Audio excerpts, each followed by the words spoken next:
ownership. I'd buy that for $1. Not only that, but because these hotels are off the main path, they are completely immune to Bandit, DK, or Bowser's meddling. Meaning that if you invest 100 coins into them, that is a guaranteed 3 stars no matter what. No one can mess around with it. It is a brutal, game-warping secret that dominates board play in an even more overwhelming way than every other lucky space. And for once, Mario Party 8 knows exactly what it's doing with this one.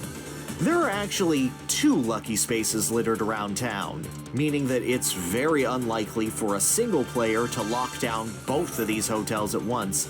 Targeting either lucky space also ignores the hotel in the middle of the board for a lap. And neither lucky path lets a player out in a spot where they could easily get at that hotel, leaving a stronghold for less fortunate players to invest in. And perhaps most deadly of all, there's counterplay here.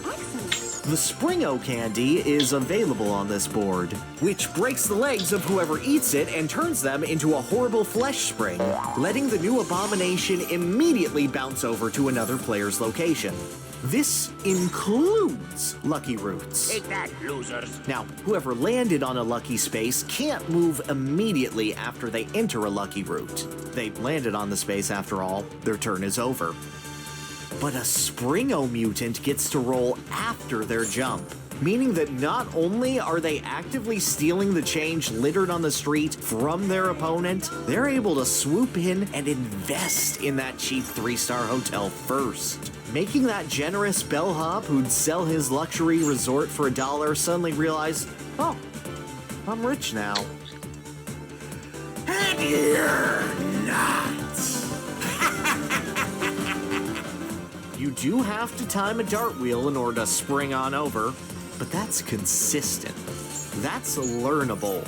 And the combination of the multiple routes of deciding between a Spring-O or a slow-go at shops to deter others or go on the offensive, or deciding if it's just worth investing in a regular hotel and twice candy so you got the capital to eventually go for the jugular on a secret hotel. It's that level of mind games that keeps Tycoon Town so interesting. No other board in Mario Party gets quite as cutthroat, except maybe Castaway Bay, you should look at that. No other board creates as many micro decisions on every turn. No other board do you consciously set coin thresholds more important than how much a star steal costs or what the coin star lead is in games where that matters. You may have entered this town being thrilled that you could get a star for 1 coin. You leave it knowing that you systematically and mathematically bought out the competition. And they simply couldn't handle the pressure. But hey, that's just good business, pal. Is Koopa's Tycoon Town an absolutely infallible board? No. Of course not. It has pretty glaring flaws once you set it above, like, 25 turns. There are so many opportunities to get coins that lockdowns can become a real problem. You get enough candies that targeting those lucky spaces start to turn into the only thing that matters the longer a game goes. And star leads can get so high here that single bonus stars kinda stop mattering once all the hotels are worth 3. It is not a board that scales well with options. And if someone happens to hit the leftmost lucky space without using a candy on their first pass, the whole game's an uphill battle against whoever got a free handout. With the wrong luck, a game here can be absolutely miserable. But that's true of even the best of boards. And I don't think everyone's first impression that the board is kinda great is the wrong one to have.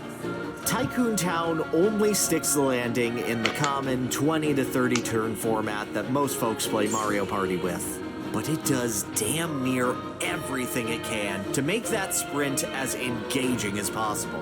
Star swings on potentially the first turn, candy management to both improve your positioning and whittle foes' coins down, deciding if item shop visits are worth it or saving your cash for the hotel investment is the way to go. choosing whether to invest in that slow-go to target the big boys or looking to get that spring-o to beat your opponent to the punch. There is always something happening in Koopa's City, and that level of engagement is pretty exhilarating. A game of Mario Party stops being fun when you feel like you've run out of options, when all you can do is hit the dice and, hey, maybe 4 turns from now you'll have enough coins and be in a better spot where you can do literally anything. This is the board that puts that feeling as low as it can go. On any given turn, you're planning to make something happen. And as long as you haven't left someone in a prime position to lock down one of the secret hotels for the rest of the game, that feeling never truly goes away. And it's really cute, too. Hold on to your grandmas is that weird, unhinged Mario Party 8 writing that's never really come back. And I can't help but smile as every member of the cast always looks both ways at each crosswalk to be good role models. In character, approachability, decision-making, the potential to dominate any game, and the chance of a massive comeback, Tycoon Town checks off every single box to appeal to as many partiers as possible. The ultimate casual board with a side of competitive treachery thrown in as players learn the game. And for a series as volatile as Mario Party, yeah, it's kinda good to have this one board that everyone can have a pretty great time on. There's no wonder this little piece of peak design is the most beloved board that Mario Party has ever had. See ya!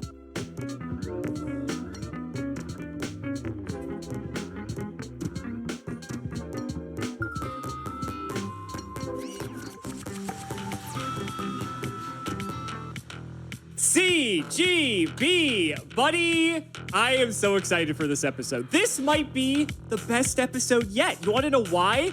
I'm going to show you cards that have costs. You have to spend something to do something with these cards. You're going to feel right at home. Aren't you excited? What card game is it? Yu-Gi-Oh! Wait, what? you have costs in your game? Wait, why? Okay, so they're all bad, is what you're telling me. Well, like they're all fine, bad. Nobody plays them. Video over. Is what you are going to have to figure out today. I am going to be showing you cards, some old and some new, what you like to call Yu-Gi-Oh and Yu-Gi-Oh 2, respectively. So I'm going to show you some cards, and some of these cards have been banned, and so you are going to tell me if you think at any point these cards had to be banned. Sound good? Yeah, great. Okay. Some of them for sure have been? 100%. 100%. 100%? Yes. Some of these are. Okay. Yes. All right. Okay. All right. You said you're feeling sick, so let's have this card help you out. Let's see if this can help you out. Really? Dude, what am I looking at right now? What are you looking at? I don't know. What are you looking at? What is this? Okay. Oh my God. Can't unsee that.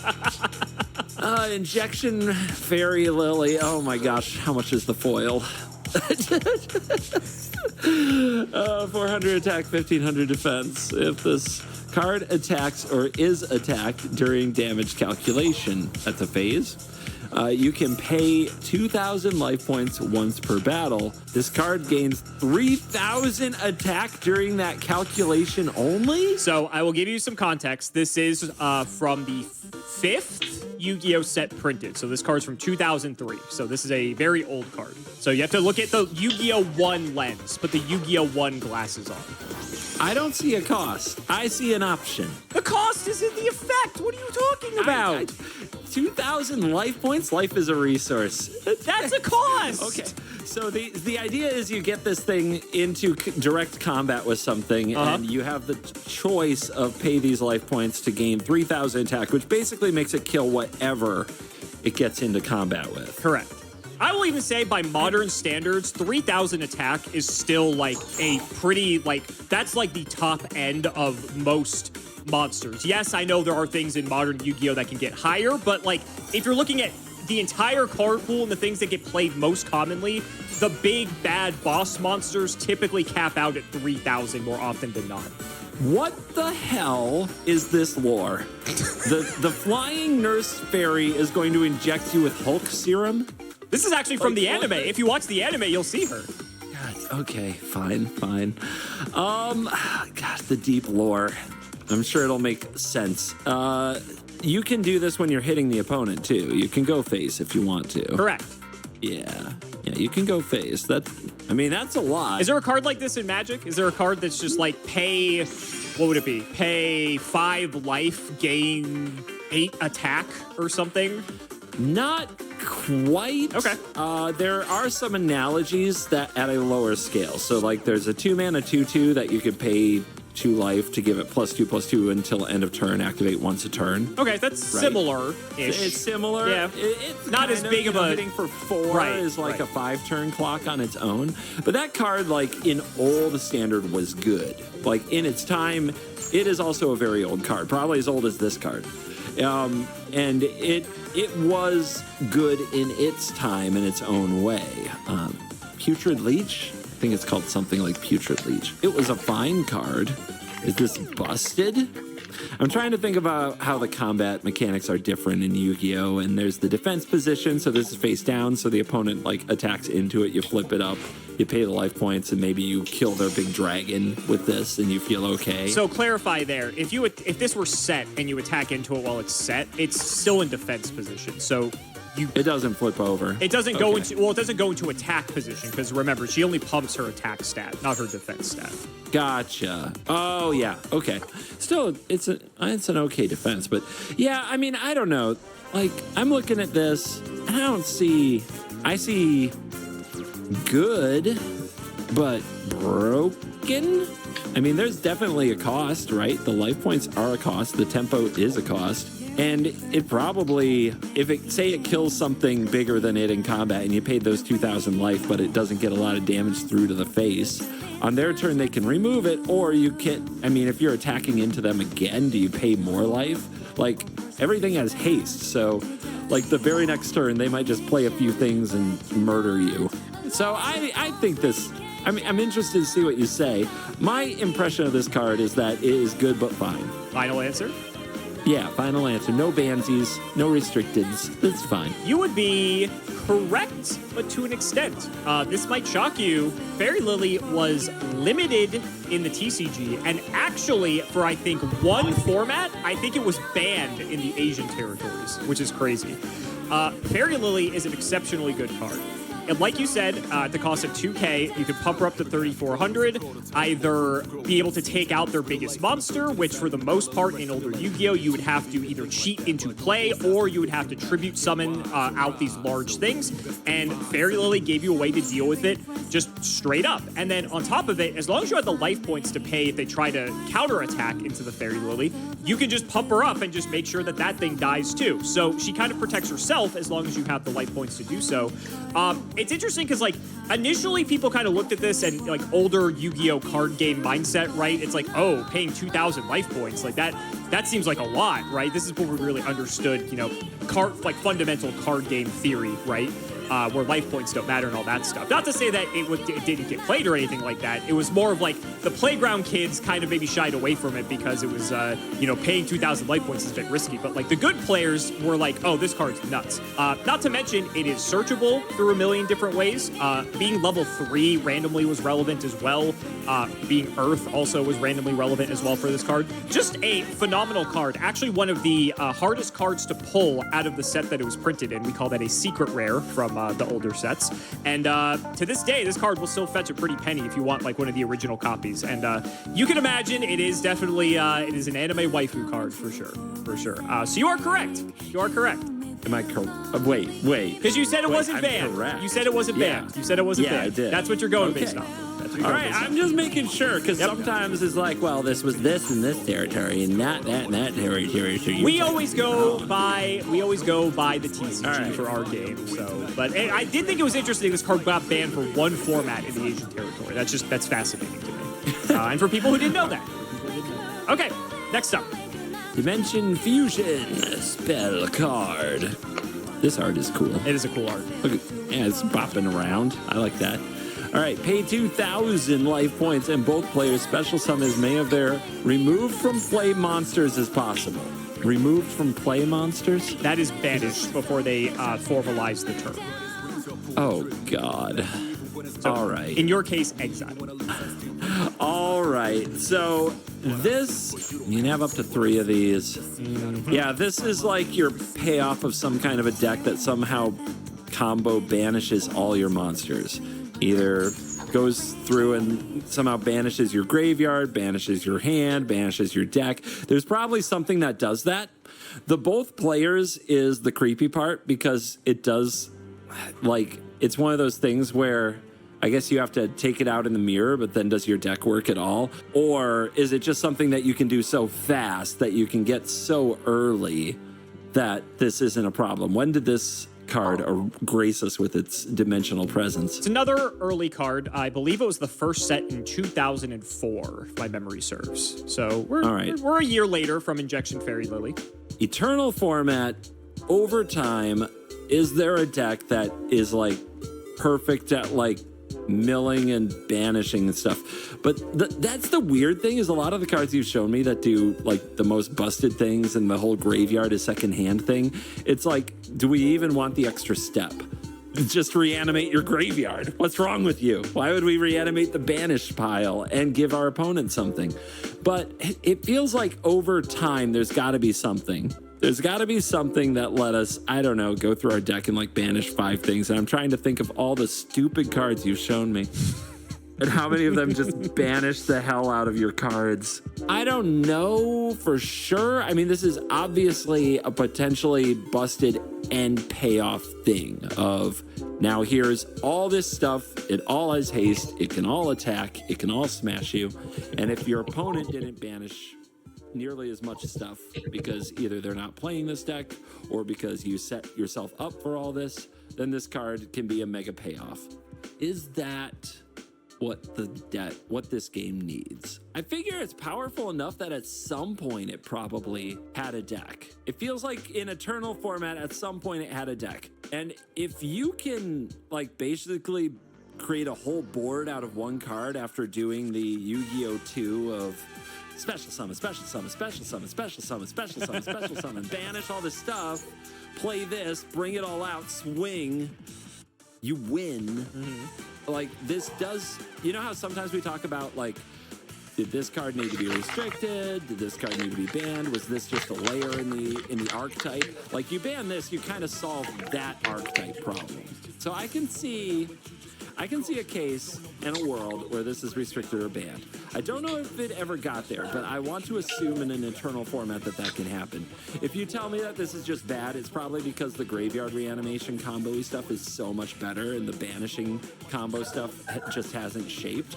But all you need, I swear to God, is one freaking monster that can go through your deck and banish like half your deck, right? And then you play this and you're there. So I'm gonna say at some point, God, did they have to ban it? It's kind of a cool combo card. If you restrict it, it makes the deck more difficult. Did they have to ban it? Oh God, all right, I'll just say at some point this was banned. Let's do it. There's alarm bells here. I don't know if it got there, but let's go with it. So Dimension Fusion was released in a set known as Invasion of Chaos. This was a set that was one of the first sets to really focusing on banishing or removing things from play. And so there were plenty of big payoffs that ended up doing this. And so you said, why would you kind of go through the extra steps when you could just get it from the graveyard? Well, this was kind of like a mass way to bring everything back, and there wasn't like a mass way to do that from the graveyard. There was plenty of cards that brought stuff back from the graveyard, but not everything. And so this was a payoff for a deck that could take advantage of it, and this card was busted as fuck. This card is so degenerate that it is still banned today. You got it right, CGB. You are 2 for 2. This card's never coming off the ban list. One thing you may have missed is that it says both players special summon as many as possible. If your opponent doesn't have any, then it's like it's one-sided, so it doesn't matter. It's still just one of the craziest cards ever printed, and so much so it only had a more recent reprint because they did sort of a throwback set where they're trying to reprint some old cards. This card only had like 2 printings prior to this, so you're actually looking at like the almost original version of this card, which is funny. But yeah, this card is nuts. This card is insane. Yeah, as many as possible can be a high number. Yep. Well, actually, in Yu-Gi-Oh, it means only 5, because remember, we do only have 5 zones. But 5 is, when everything is haste, 5 is enough to still kill you, which is all that matters. There was decks called Reasoning Gate decks, and that would take advantage of this. They try to get all their cards into the graveyard as fast as possible, then banish a bunch of them, and then play Dimension Fusion to bring them all back and just kill in one fell swoop. Very popular deck, and there's so many ways to abuse this card now. They're never unbanning this card. It is too good. It is way too good. All right, you're 2 for 2. Let's see if you can keep it up. The Wall of Revealing Light is a trap card. Continuous trap card, specifically. Whoops, I didn't mean to do that. I forgot. When you activate this card, pay any multiple of 1,000 life points. None of your opponent's monsters with attack equal to or less than the life points you paid can attack. You pay like 3,000 life points and you shut down all injection fairy lilies and such. Well, fairy lily would go to 3,400, so you have to pay 4,000. But well, of course, yes. Aside from that, yes, your logic of how this card works is correct. Yes. Okay. I like the concept. The control. Are you fucking joking? I feel like you would like this card. I feel like I've. So Okay, let's pretend I have Vanity's Ruler because the fucking game's being a bitch again. This was the set after Dimension Fusion came out, so still 2004. I need to go back to some of the toxic cards you showed me and remember whether or not continuous traps get removed in this game. So I will let you know, continuous trap cards, especially in older Yu-Gi-Oh, there were ways to remove them, but those ways, I will say, were fewer and further between. A lot of the best ways to remove these types of cards were actually restricted to 1 or just straight up banned because they were too good. So, for instance, there was a card that just says, target a spell or trap your opponent controls and destroy it. That was limited to 1.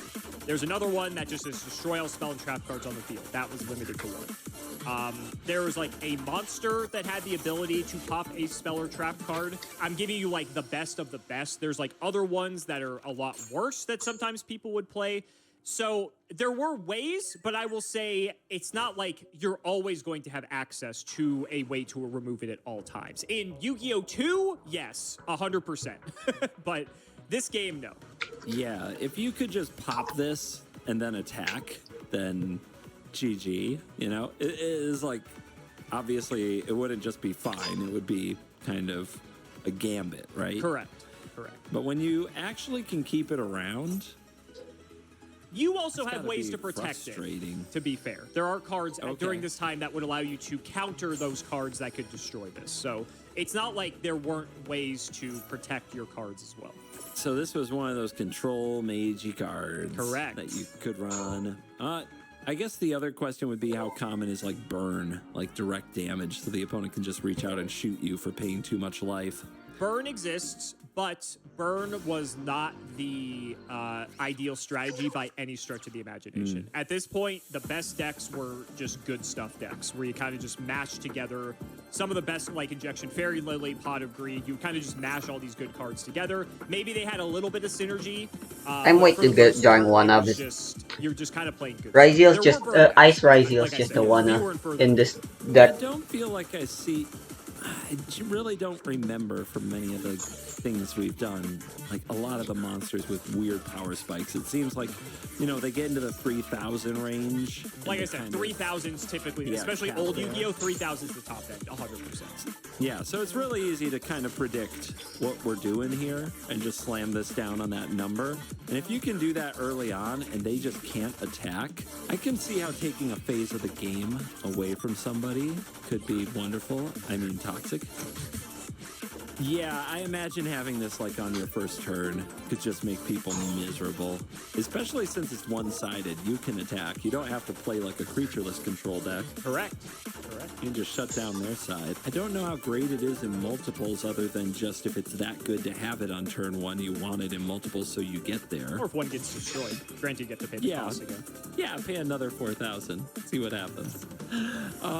Is this busted? It feels like it shuts down the main win con of the game. It feels like it does it in a way that is somewhat permanent and might just be the whole game on its own, which is miserable, which means people wouldn't like it. They'd want it banned. If you restricted this, how much worse / better is it? I don't know. Are there ways to tutor trap cards? At this point in Yu-Gi-Oh's history, I will say no. So you basically had to draw. It could be okay in a restricted circumstance.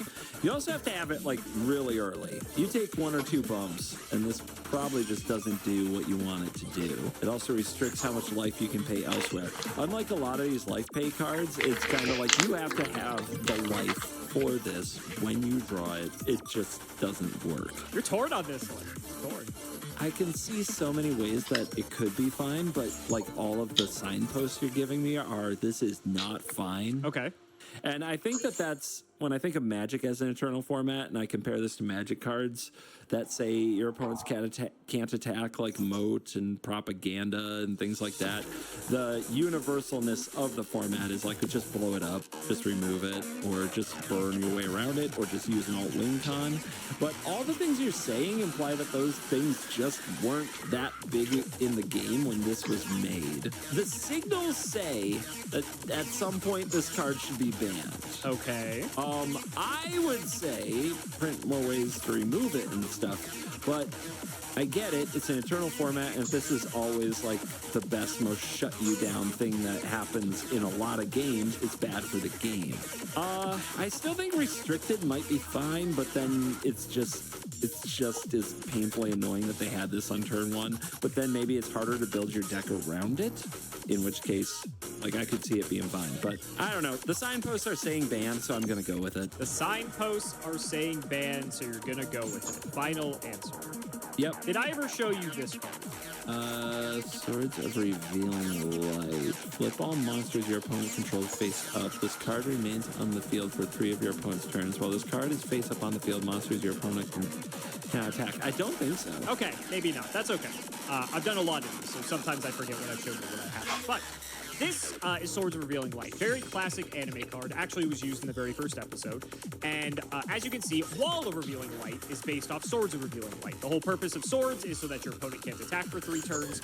And very powerful card. So much so that it was actually limited to a singular copy just because of the fact that it slows the game down for a very long period of time. It's essentially a draw 3, if you think about it, over the course of 3 turns if your opponent doesn't have a way to out it. Very annoying card. A lot of people really hate this card.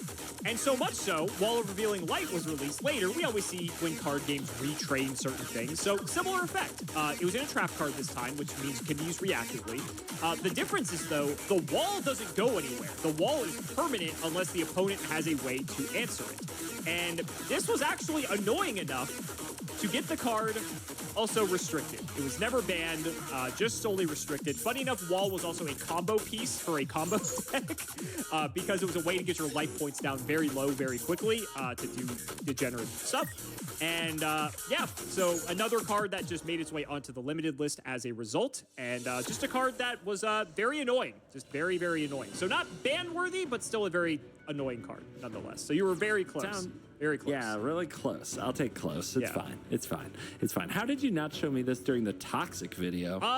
Because it's not particularly toxic now. I think. I think in the this card's unplayable now. You would never play this card today, because you could just destroy stuff so easily nowadays that this card is unplayable. But early Yu-Gi-Oh, you would not be happy to see this flipped on you. There's actually, if people play like sealed or limited formats, if Wall of Revealing Light rears its head in there, if you don't have spell trap removal, you literally lose the game because you just can't deal with this card.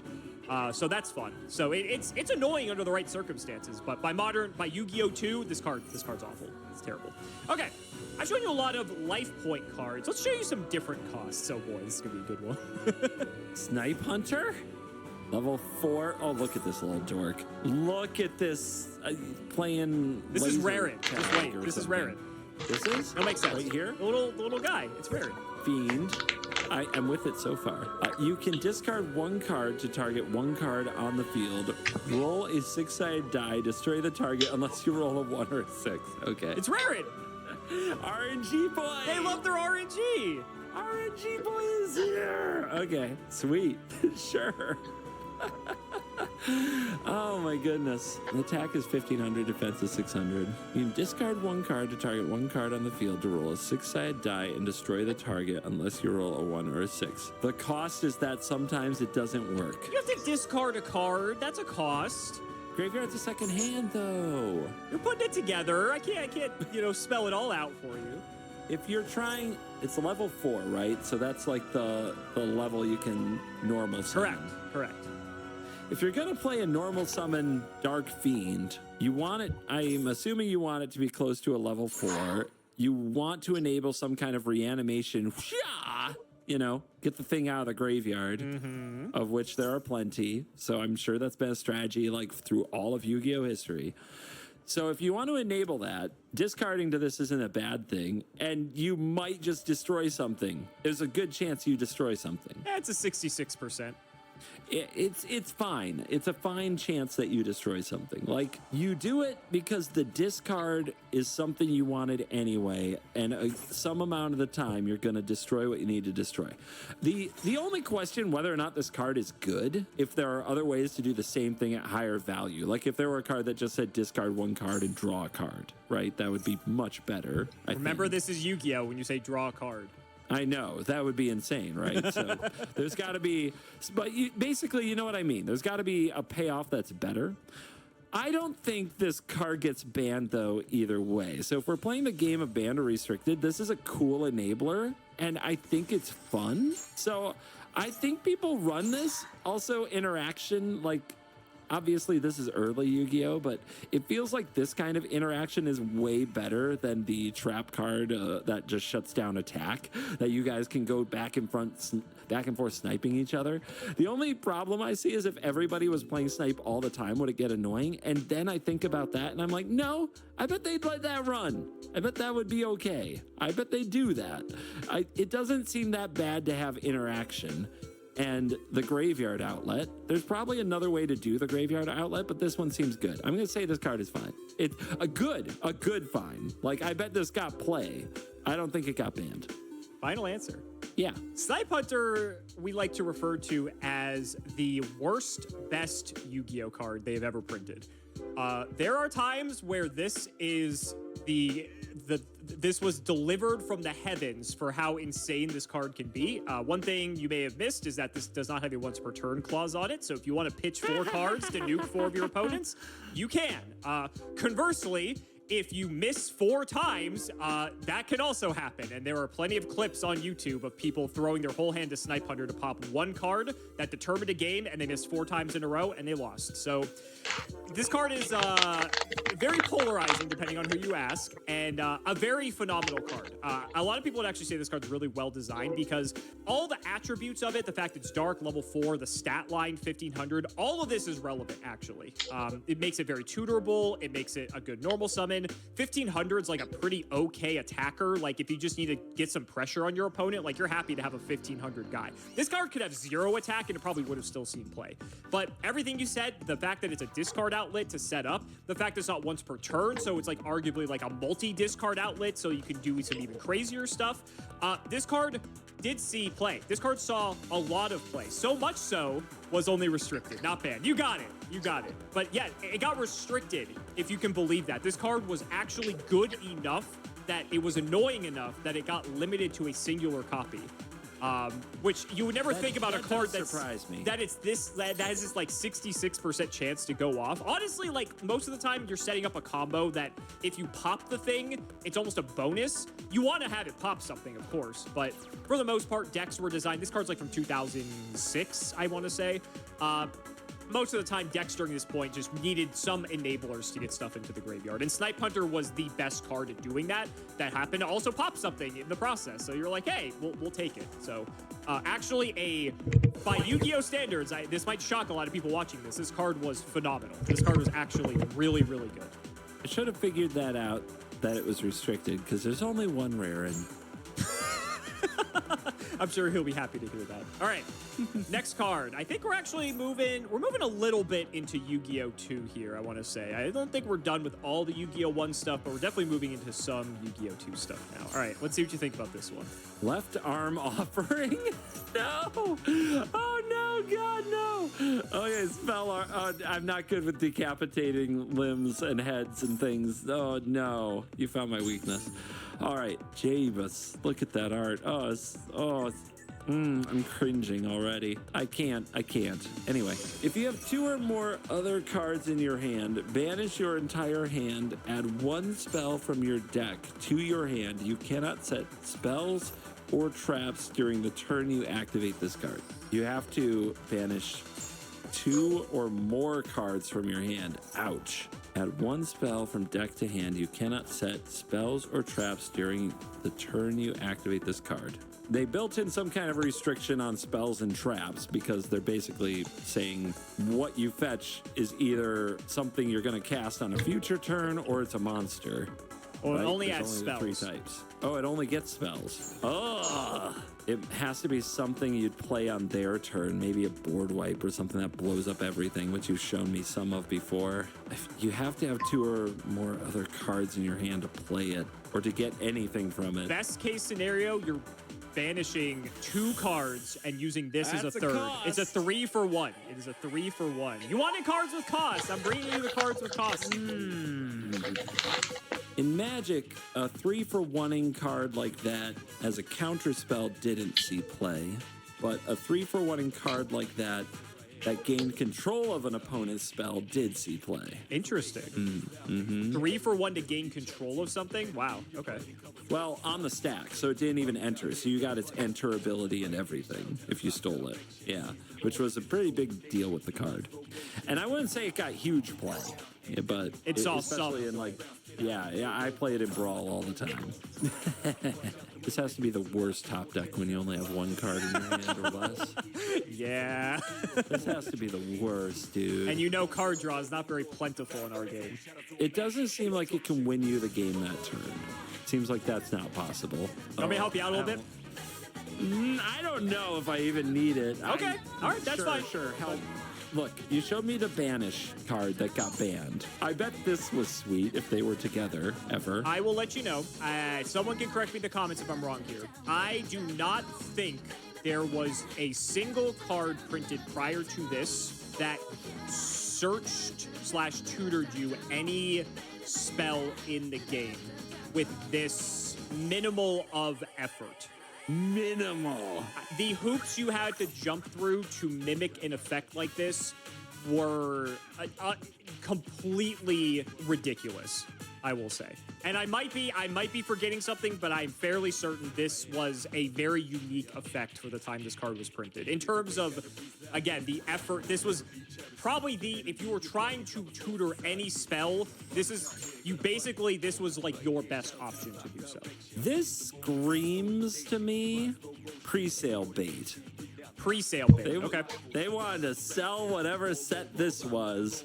And everybody's like, oh my god, and then they come out and they play it and they draw it when they have 1 card in their hand and they're like, this sucks.